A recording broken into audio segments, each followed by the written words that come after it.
বিদেশে একটা মানুষ কখন যায়? যখন নিজেকে দিয়ে কিছু হয় না, যখন সে নিজেকে অপদার্থ মনে করে। তো আমার কাছে মনে হলো যে আমি তো একটা অপদার্থ না, আমি আগে এত কিছু ট্রাই করেছি, তো এখন আবার যদি ট্রাই করি আরো ভালো করে পারবো ইনশাল্লাহ। একটা ট্রাক যেতেছে, আমি চিন্তা করতেছি ওই ট্রাকটা যেতেছে কেন যেতেছে, কোথায় যেতেছে, এই ট্রাকটা কি নিয়ে যেতেছে, আমি কিভাবে কাজ করব। তারপর গ্রাফিক্স ডিজাইনে ভর্তি হই, আবার ইউআই ইউএক্স এও ভর্তি হই, এক অ্যাপ বানানোর জন্য কোডিংও শিখি।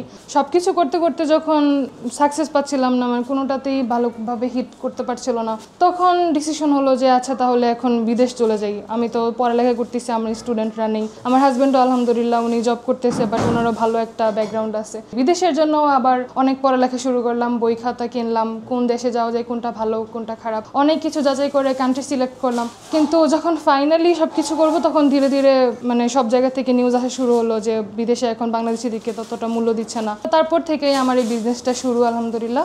এই বিজনেসের আইডিয়া আসলে আপনাদের চলতি উদ্যোগ পেজের ভিডিও দেখেই তারপর আমার আইডিয়াটা আসে। আপনাদের পেজে একটা আপু ভিডিও করেছিল, উনি এইসব বো ক্লিপগুলা চায়না থেকে ইম্পোর্ট করে আনে এবং এগুলা সেল করে। তো তখন আমি ওনার পেজে ঢুকি এবং ওনাদের ওয়েবসাইট ছিল, ওনাদের ওয়েবসাইটে সবগুলোর প্রাইস দেখি। দেখার পর আমার কাছে মনে হয়েছিল যে প্রাইস তো অনেক বেশি। তো আমি মনে করলাম যে এই জিনিসগুলো বানানো তো এতটা কঠিন না, আমি তো আমার ঘরে আমি নিজের হাতেই তৈরি করতে পারি। ওইখান থেকেই মূলত আমার আইডিয়াটা নেওয়া। চায়না ম্যাটেরিয়ালগুলো তো আমাদের দেশে আসছেই, তো চায়না ম্যাটেরিয়ালগুলো যেমন ধরেন কাপড়, ক্লিপ, রাবার, আরও ছোটোখাটো অনেক জিনিসপত্র আছে যেগুলো চায়নাগুলাই আমরা ইউজ করতেছি। কিন্তু যেহেতু চায়না ফাইনাল প্রোডাক্টটা বিদেশ থেকে বাংলাদেশে আসতে একটু বেশি খরচ হয়ে যায়, তো আমরা এটা বাংলাদেশে তৈরি করে ফেলছি এবং হাই কোয়ালিটি কাপড় দিয়েই তৈরি করছি। তো সেই ক্ষেত্রে দামটা অনেক কম পড়ে যাচ্ছে। চায়না থেকে যে ম্যাটেরিয়ালগুলো আসতেছে আমরা ওইগুলাই কালেক্ট করতেছি এবং ওইগুলাই জোড়া লাগিয়ে ফাইনাল প্রোডাক্টটা দেশে তৈরি করে ফেলছি। চায়নাদের থেকে আরও অনেক বেটার কোয়ালিটি, আরও ভালো ফিনিশিং দেওয়ার চেষ্টা করছি আমরা, আর এবং জিনিসটা যেন টেকসই হয়, দেখতেও যেন সুন্দর হয়, সব কিছুই খেয়াল করে তারপর বানাচ্ছি। তখন আমার পরীক্ষা চলছিল, পরীক্ষার জন্য আমার নরসিংদী যাওয়া আসা করা লাগতো। তো আমি ওইখান থেকে 1000 টাকা দিয়ে অল্প করে আধা গজ করে কিছু কালারের কাপড় কিনি, যেগুলোর কোয়ালিটি তত বেশি একটা ভালো ছিল না, কিন্তু তারপরও কিনি। এবং আমার আম্মুর মেশিন আছে, তো আমি ওইখান থেকে আম্মুর মেশিন দিয়ে টুকটাক করে হাতে সেলাই টেলাই করে ভিডিও টিডিও দেখে বানাই, কিছু স্যাম্পল বানাই। আর ওইখানে আমার খালামণি আসে সাথে, তো উনি পুঁতি টুতি দিয়ে কিছু ডিজাইন মেক করে দেয়। তো ওইটার আমি সুন্দর করে একটা ছবি তুলি। আমার ভাইয়ের আইফোন আছে, তো আমি বলতেছি যে তোর মোবাইল দিয়ে আমাকে কয়েকটা ছবি তুলে দে। একটা গ্রুপে আমি পোস্ট করি, পোস্টটা করা হয় হচ্ছে রাত 12টা বাজে। আর 12টা বাজে পোস্ট করার পর তখন থেকেই আস্তে আস্তে মানুষ লাইক কমেন্ট শেয়ার, মানে গ্রুপে কখনো আমি আমার কোনো পোস্টে এত রিয়েক্ট পাই না, এই পোস্টটাতে যত বেশি রিয়েক্ট আর কমেন্ট পাচ্ছিলাম। তো ওইগুলাই আমি দেখছিলাম, খুশি হচ্ছিলাম মনে মনে। রাত 2টার দিকে, আমি 12টা বাজে পোস্ট করি, 2টার দিকে একটা ভাইয়া আমাকে মেসেজ দেয়, মেসেজ দিয়ে বলতেছে যে আপনার এই জিনিসগুলোর প্রাইস কত, আমার অনেক পছন্দ হয়েছে, আমি এগুলো নিতে চাই। আমি শুরুই করি নাই, আমি ক্লিপের ভিতরে ক্লিপই লাগাই না, জাস্ট কাপড় দিয়ে শেপটা দিলাম। এখনো পর্যন্ত কিছু বিক্রিই করি নাই, ঠিকভাবে মার্কেটিংও করি নাই। আর উনি এত বড় পেজ থেকে আমাকে অর্ডার করবে, এটা আসলে আমি অনেক অবাক হয়ে যাই, এটা বুঝতে পারি না, কখনো বিশ্বাস করি নাই যে আমাকে এত বড় পেজ থেকে এভাবে নক দিবে আর ওরা অর্ডার কনফার্ম করবে। উনি যখন অর্ডারটা কনফার্ম করে তারপরেও আমি অনেক কনফিউশনে ছিলাম যে উনি কি নিবে কি নিবে না, কারণ উনি ভালোভাবে রেসপন্স করছিল না। আর তখন তো আমার কাপড়ও কেনা ছিল না। উনি যেই কালারগুলো আমাকে বলেছিল আমি ওই কালারগুলোর কাপড় পরে ওনাকে কনফার্ম করে বাজার থেকে নিয়ে আসি। আর পরে ওনার রেসপন্স ভালো ছিল না, তাই আমি বলছিলাম যে ভাই আপনি কি নিবেন নাকি আপনি ক্যান্সেল করে দিবেন, আমি তো আপনার থেকে কোনো অ্যাডভান্স নেই নাই, কিন্তু আমি তো মোটামুটি ভালো একটা ইনভেস্ট করে ফেলছি। তো উনি আমাকে আশ্বস্ত করলো যে না আমি নিব, আপনি টেনশন নিয়েন না।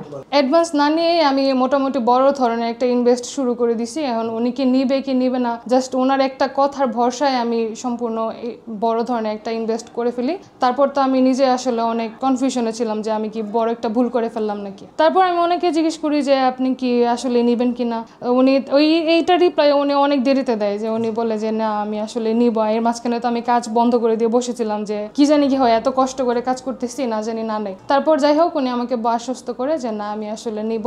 আমি ভুল করে শুধু কাপড়ের দামটাই ওনাকে বলে দিই, এটা আসলে আমার অনেক বড় একটা লস ছিল।